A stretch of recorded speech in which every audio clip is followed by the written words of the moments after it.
Welcome to MH Max channel. 10ஆம் வகுப்பு second chapter எண்களும் தொடர்வரிசையில் பயிற்சி 2.5ல் 6வது சம் தான் பார்க்குறோம். கொஸ்டின் பாருங்கள். 9, 15, 21, 27 எக்ஸெட்ரா 183 என்ற கூட்டுத்தொடர் வரிசையின் நடு உறுப்புகளை காண்க அப்படின்னு சொல்லியிருக்காங்க. சரிங்களா, ஒரு தொடர் வரிசை இருக்குது பாருங்கள். எப்படி இருக்குது? 9, 15, 21, 27 எக்ஸெட்ரா 183. 9 183 வரைக்கும் இருக்குது, முடிஞ்சிருது. ஓகேங்களா, இதில் நடு உறுப்பு கண்டுபிடிக்கணும். இதுக்கு நடுவில் என்ன உறுப்பு வருது அப்படிங்கிறத கண்டுபிடிக்கணும். சரிங்களா, இதுக்கு நம்ம ஃபஸ்ட்டு முதல்ல இந்த தொடர் வரிசையில் கூட்டுத்தொடர் வரிசையில் மொத்தம் எத்தனை உறுப்பு இருக்குன்னு கண்டுபிடிச்சாதான் நடு உறுப்பை கண்டுபிடிக்க முடியும். சரிங்களா, எத்தனை உறுப்பு அப்படின்னா நம்மளுக்கு ஃபார்முலா தெரியும் இல்லைங்களா. ஸோ அப்படின்னா ஃபஸ்ட்டு நம்ம ஏ கண்டுபிடிக்கிறோம். ஏ என்ன வரும்? முதல் உறுப்பு என்னது? 9. அடுத்தது டி என்னது? T2 - T1 அப்படின்னா 15 - 9. 15ல் 9 பெர்சன்ட் நம்மளுக்கு என்னன்னு தெரியும்? 6. அடுத்தது எல் 183. ஓகேங்களா, இப்போ எத்தனை உறுப்பு இருக்குன்னு நம்ம கண்டுபிடிக்கணும். அப்படின்னா உறுப்புகளின் எண்ணிக்கை ஃபார்முலா. உறுப்புகளின் எண்ணிக்கை n என்னது?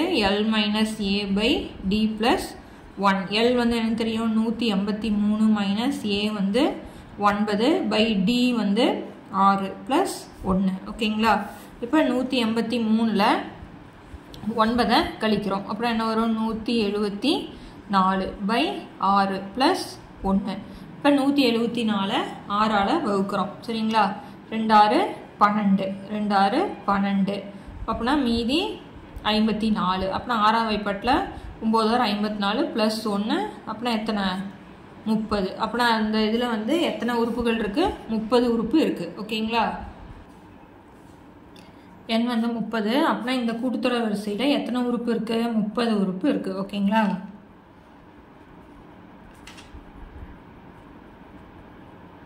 அப்படின்னா கூட்டுத்தொடர் வரிசையில் 30 உறுப்புகள் உள்ளன. ஓகேங்களா, இப்போ இதில் நடு உறுப்பை கண்டுபிடிக்கணும். 30 உறுப்பில் எது நடு உறுப்பு? இப்போ 30ங்கிறது இரட்டைப்படை. சரிங்களா, உதாரணத்துக்கு நான் சொல்கிறேன் பாருங்கள். 1 2 3 4 உறுப்பு இருக்குது அப்படின்னா 4ஐயும் 1ஐயும் விட்டுட்டு இப்போ 2 3 2 உறுப்பு இருக்குது. இதே ஒற்றைப்படையாக இருந்ததுன்னா இப்போ உதாரணத்துக்கு 5 உறுப்பு இருக்குன்னா இந்த பக்கம் 2 இந்த பக்கம் 2 விட்டுட்டு 3. அப்போனா 30 இருக்குது அப்படின்னா அப்படின்னா எத்தனாவது உறுப்பு அப்படின்னு பார்த்தீங்கன்னா நடு உறுப்பு 15.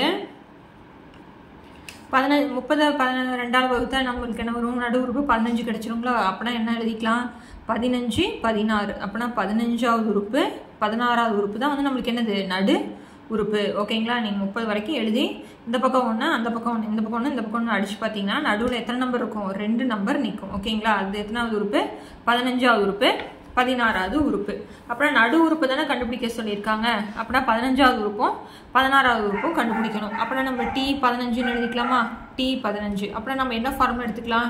Tn = A + n - 1 × D. அப்படின்னா என்னங்கிற இடத்துல 15 போடணும். ஓகேங்களா, அப்படின்னா இப்போ A நம்ம என்ன கண்டுபிடிச்சிருக்கோம்? 9. D எத்தனை? 6. அப்படின்னா ஏங்கிற இடத்துல 9. இப்போ 15 - 1 எத்தனை? 14. D எத்தனை நம்மளுக்கு? 6. ஓகேங்களா, இது 6. இப்போ இங்கே 9 போடுறேன். இப்போ 14ஐயும் 6ஐயும் பெருக்கிறேன். 6 4 24 மீதி 2 1 6 6 2 8. 84ஓட 9 கூட்டுனா 93. அப்படின்னா 15ஆவது உறுப்பு 93. அதே மாதிரி 16ஆவது உறுப்பு நான் கண்டுபிடிக்கிறேன். A 9. 16 - 1 எத்தனை? 15 × 6. ஓகேங்களா, 9 IR 30 மீதி 3 90. அப்படின்னா இங்கே என்ன வரும்? 99. அப்படின்னா T16 நம்மளுக்கு 99. தேர்ஃபோர் நடு உறுப்புகள் அந்த தொடர் வரிசையில் நடு உறுப்புகளாக இருக்கிறது 93, 99. இந்த 2 நம்பர் தான் அந்த தொடர் வரிசையில் நடு உறுப்பாக இருக்கும் அப்படிங்கிறது அர்த்தம். சரிங்களா, அடுத்த சம் பார்க்கலாம். 7வது சம் பாருங்கள். ஒரு கூட்டுத்தொடர் வரிசையின் 9வது உறுப்பின் 9 மடங்கு. ஒரு தொடர் வரிசை இருக்குது, அதில் 9வது உறுப்பினுடைய 9 மடங்கும் 15வது உறுப்பின் 15 மடங்கும் சமம். சரிங்களா, ஒரு தொடர் வரிசை கொடுத்துருக்குறாங்க. அதில் 9வது உறுப்பினுடைய 9 மடங்கு அப்படின்னா 9ஆல் பெருக்கணும்னு அர்த்தம். சரிங்களா, 15வது உறுப்பின் 15 மடங்கும் சமம் எனில் 24வது உறுப்பின் 6 மடங்கானது 0 என நிரூபுக. 24 நான்காவது உறுப்பின் எத்தனை மடங்கு 6 மடங்கு வந்து நம்ம 0 என நிரூபுக 0 அப்படின்னு கொடுக்கணும் சரிங்களா இப்போ நம்மளுக்கு தெரியும் முதல் உறுப்பு ஏன்னு தெரியும் பொது வித்தியாசம் டின்னு தெரியும் ஏங்கிறது நம்மளுக்கு என்னது முதல் உறுப்பு டிங்கிறது பொது வித்தியாசம் ஓகேங்களா பொது வித்தியாசம் உறுப்பு அப்படிங்கும்போது நம்மளுக்கு என்ன ஃபார்முலா எடுத்துக்குவோம் tn = a + n - 1 × d எடுத்துக்குவோம் சரிங்களா இப்போ 9வது உறுப்பின் 9 மடங்கு அப்படின்னா 9வது உறுப்புல என்னன்னு போடுவோம் t9 இதனுடைய 9வது உறுப்பு அப்படின்னா 9 t9 அப்படின்னு எழுதுவோம் ஓகேங்களா அதே மாதிரி இந்த பக்கம் 15வது உறுப்பின் 15 மடங்கு 15வது உறுப்பின் 15 மடங்கு இது ரெண்டு என்னவா சமம் ஓகேங்களா அப்புறம் நம்ம இதை எப்படி எழுதலாம் இப்போ 9 ஓகேங்களா இந்த 9 மடங்கு 9 போட்டேன் இப்போ t9 அப்படின்னா இந்த 9 - 1 8 ஆயிருமா அப்புறம் எப்படி எழுதலாம் a + 8d ஓகேங்களா 9வது உறுப்பு அப்படின்னா a + 9 - 1னா 8 நமக்கு ஏவும் டியும் தெரியாது அதே மாதிரி இங்கே 15வது உறுப்பினுடைய 15 மடங்கு அப்படின்னா 15வது உறுப்புனா a + 14d ஒன்று என்ன பண்ணிக்கணும் கழிச்சுக்கணும் இப்போ 9 பெருக்கலாமா அப்படின்னா 9 ஏவையும் பெருக்குனா 9a 9 8 72d அதே மாதிரி 15 பெருக்குங்க 15a + 15ஐயும் 14ஐயும் பெருக்குறோம் அப்படின்னா 210d 15ஐயும் 14ஐயும் பெருக்குனா 210d ஓகேங்களா இப்போ a எல்லாம் ஒரு பக்கம் d எல்லாம் ஒரு பக்கம் கொண்டு போய்க்கலாம் இப்போ a அப்படின்னா 15 இந்த பக்கம் கொண்டு வரலாங்களா அப்படின்னா 9a - 15a இப்போ 210d - 72d ஓகேங்களா 15ல் 9 போயிடுச்சுன்னா நம்மளுக்கு -6a இப்போ 210ல் 72 போயிடுச்சுன்னு அப்படின்னா நம்மளுக்கு 0ல் 2 போகாது அப்புறம் கடை வாங்கினா 8 இப்போ 20ல் 7 போயிடுச்சுன்னா 138d ஓகேங்களா இப்போ இந்த மைனஸ் அன்சைட் போனால் என்ன ஆயிரும் ப்ளஸ் ஆயிருமா அப்படின்னா 6a + 138d இந்த பக்கம் இங்கே 0 ஏன்னா அன்சைட் போயிடுச்சு இல்லையா இப்போ இது ரெண்டுலேயும் நான் என்ன பண்ணுறேன் அப்படின்னா 6 வெளியில் எடுத்துக்கிறேன் 6 வெளியில் எடுத்துட்டா என்ன வரும் a இப்போ இந்த 6 வெளியில் எடுக்கணும்னா 138 6ஆல் வகுக்கிறோம் அப்படின்னா 2 6 12 மீதி 1 8 6 3 18 அப்படின்னா 23d ஓகேங்களா இப்போ இங்கே 6 போட்டுறேன் a + 23d அப்படின்னா a + 24 - 1 × d தான் 23 போடுவோம் அப்படின்னா இது எத்தனாவது உறுப்பு t 24வது உறுப்பா அப்போனா t 24னுடைய 6 மடங்கு நம்மளுக்கு என்னது 0 அப்போனா 24வது உறுப்பினுடைய 6 மடங்கு நம்மளுக்கு என்னது 0 ஓகேங்களா அதுதான் நம்மளுக்கு நிரூபிக்க சொல்லியிருக்காங்க அவ்வளோதான் சம்ம இதை மட்டும் நல்லா பார்த்து புரிஞ்சுக்கோங்க ஓகேங்களா அதாவது 9வது உறுப்பின் 9 மடங்கு 15வது உறுப்பின் 15 மடங்கு இப்போ t9 இங்கே ஒரு நம்பரை குறைச்சிக்கிறோம் அப்புறம் 9 பெருக்கிறோம் 15 பெருக்கிறோம் அடுத்தது ஏல ஒரு பக்கம் டியில் ஒரு பக்கம் முடிஞ்சிட்டு மீதி இருக்கிறத போடுறோம் வேறு எதுவுமே இல்லை அவ்வளோதான் ரொம்ப ரொம்ப ஈஸியான சம்மு இப்போ அடுத்தது 8வது சம் பார்க்கலாம் கொஸ்டின் பாருங்க 3 + k 18 - k 5k + 1 என்பவை ஒரு கூட்டுத்தொடர் வரிசை உள்ளன எனில் அவங்களே சொல்லிட்டாங்க ஒரு கூட்டுத்தொடர் வரிசையில் தான் இருக்குது அப்படின்னு எனில் k-இன் மதிப்பை காண்க ஓகேங்களா இது வந்து ஒரு கூட்டுத்தொடர் வரிசையில் இருக்குது அப்படின்னா k-ஓட மதிப்பை கண்டுபிடிக்கணும் இப்போ கூட்டுத்தொடர் வரிசையில் இருக்குது இது ஒரு கூட்டுத்தொடர் வரிசையா அப்படின்னு கேள்வி கேட்டாங்கன்னா நம்ம என்ன பண்ணுவோம் t2 - t1 அப்படின்னு ஃபார்முலா போடுவோம் இல்லைங்களா அதே மாதிரி தான் இங்கே வந்து என்னென்னு சொல்லிட்டாங்க கூட்டுத்தொடர் வரிசையில் இருக்குது அப்படின்னு சொல்லிட்டாங்க இது t1 t2 t3 அப்புறம் நம்மளுக்கு என்ன formula t2 - t1 = t3 - t2 நம்ம ஒரு கூட்டுத்தொடர் வரிசையா அப்படின்னு கேட்டால் நம்ம என்ன பண்ணுவோம் t2 - t1 = t3 - t2 அதை போட்டு நம்ம ரெண்டு சமமாக இருந்தால் அது கூட்டுத்தொடர் வரிசையில் இருக்குன்னு சொல்லுவோம் இல்லையா இங்கே வந்து கூட்டுத்தொடர் வரிசையில் இருக்குன்னு சொல்லிட்டாங்க அப்படி இருந்தால் k-ஓட மதிப்பை கண்டுபிடிக்கணும் ஸோ அப்படின்னா நம்ம இந்த ஃபார்முலாவில் போட்டு இது ரெண்டும்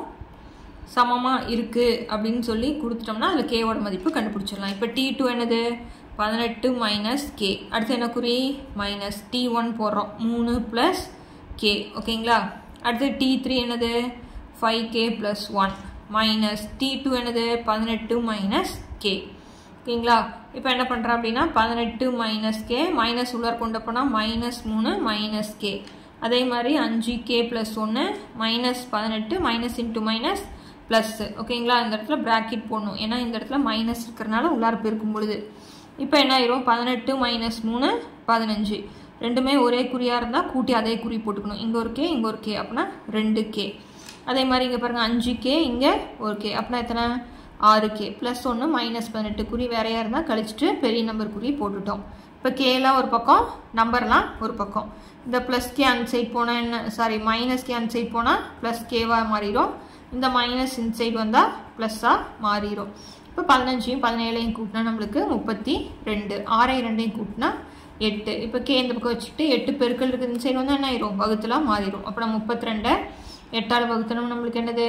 8 4 32. அப்புறம் 4வது வாய்ப்பாட்டில் 8 தடவை தான் 32. அப்படின்னா கேவோட மதிப்பு 4. ஓகேங்களா? ரொம்ப ரொம்ப ஈஸியான சம். இந்த சம்மும் கேட்கக்கூடிய சம் தான், நல்லா பார்த்துக்கோங்க. அடுத்த சம் பார்க்கலாம். 9வது சம் பாருங்க. x, 10, y, 24, z என்பவை ஒரு கூட்டுத்தொடர் வரிசையில் உள்ளன எனில் x, y, z ஆகியவற்றின் மதிப்பு காண்க. இதுவுமே வந்து ஒரு கூட்டுத்தொடர் வரிசையில் இருக்குது அப்படின்னு சொல்லிட்டாங்க. சரிங்களா? x, y, z 3 மதிப்பையும் நம்ம கண்டுபிடிக்கணும். ஒரு கூட்டுத்தொடர் வரிசையில் இருக்குது அப்படின்றாலே நம்ம ஃபார்முலா தான் எழுதணும். ஓகேங்களா? இப்போ வந்து இது கடைசி வரைக்கும் இருக்குது பாருங்கள். t1 t2 t3 t4 t5 வரைக்கும் இருக்குது. அதனால் அதுக்கு தகுந்த மாதிரி நம்ம எழுதிக்கணும். அப்புறம் என்ன எழுதலாம்? t2 - t1, அடுத்தது t3 - t2, அடுத்தது t4 - t3, t5 - t4. ஓகேங்களா? அப்புறம் எப்படி எழுதுவீங்க? 10 - x, y - 10, 24 - y = z - 24. ஓகேங்களா? z - 24. இப்போ நம்ம x, y, z ஓட மதிப்பை கண்டுபிடிக்கணும். இப்போ இது ரெண்டும் எடுத்துக்கிட்டிங்கன்னா x, y மட்டும்தான் இருக்குது. அதனால் ரெண்டுமே ஒரே நம்பராக இருந்தால் கண்டுபிடிக்கிறது ஈஸி. அதனால் இது ரெண்டும், ஏன்னா எல்லாமே சமம், அதனால் இது ரெண்டும் மட்டும் எடுத்துக்கிறேன். பாருங்கள், y - 10 சமம் 24 - y. இப்போ y எல்லாம் ஒரு பக்கம் கொண்டு தரலாம், நம்பரில் ஒரு பக்கம். இப்போ -y இந்த சைடு வந்தால் என்ன ஆயிரும்? +y மாறிடும். ஓகேங்களா? இந்த -10 அந்த சைடு போனால் ப்ளஸ் மொத்தம் மாறிடும். இங்கே 2y = 24 10 கூட்டினா 34. அப்படின்னா y சமம் 34/2. அப்படின்னா yயோட மதிப்பு நம்மளுக்கு 17. ஓகேங்களா? இப்போ y மதிப்பு கண்டுபிடிச்சாச்சு. அதை வச்சு x, y, z கண்டுபிடிச்சிடலாம். இப்போ பாருங்கள், y சமம் 17. அப்படின்னா இதில் பிரதியிடலாமா? இப்போ yங்கிற இடத்துல 17 போட்டோம்னா x கிடச்சிரும். இப்போ ஃபஸ்ட் ரெண்டையும் போட்டுக்கலாம். அப்படின்னா 10 - x = y - 10. இப்போ 10 - x = yயோட மதிப்பு என்னது? 17 - 10. இப்போ 10 - x போடுறேன். 17ல் 10 போயிடுச்சுன்னா நம்மளுக்கு 7. இப்போ -x இந்த சைடு வந்தால் +x, இங்கே +7 இந்த சைடு வந்தால் -7. இப்போ 10ல் 7 போயிடுச்சுன்னா நம்மளுக்கு 3. எக்ஸோட மதிப்பு 3. இப்போ z கண்டுபிடிக்கணுங்களா? அப்படின்னா லாஸ்ட் ரெண்டு போட்டுக்கலாமா? நான் இந்த இடத்துல போடுறேன். அப்படின்னா 24 - y = z - 24. yயோட மதிப்பு தான் நம்மளுக்கு தெரியும், என்னது? -17. ஓகேங்களா? -17. ஓகேங்களா? இப்போ 24ல் 17 போயிடுச்சுன்னா நம்மளுக்கு 7. z - 24. -24 இந்த சைடு வந்தால் +24 மாறிடும். ஓகேங்களா? இப்போ 7 + 24. அப்படின்னா z-ஓட மதிப்பு நம்மளுக்கு 31. அப்படின்னா x-ஓட மதிப்பு 3, y-ஓட மதிப்பு 17, z-ஓட மதிப்பு 31. ஓகேங்களா? அவ்வளோதான் சம்மு. ரொம்ப ஈஸியான சம்மு. ஒரு தடவைக்கு 2 தடவை பார்த்தீங்கன்னா ஈஸியாக போட்டுடலாம். ஓகேங்களா? இந்த சம்மோட இந்த வீடியோ முடிக்கிறேன். அடுத்தடுத்த சம்ஸ் பார்க்கணும். சேனலை சப்ஸ்கிரைப் பண்ணிக்கோங்க. தேங்க்யூ.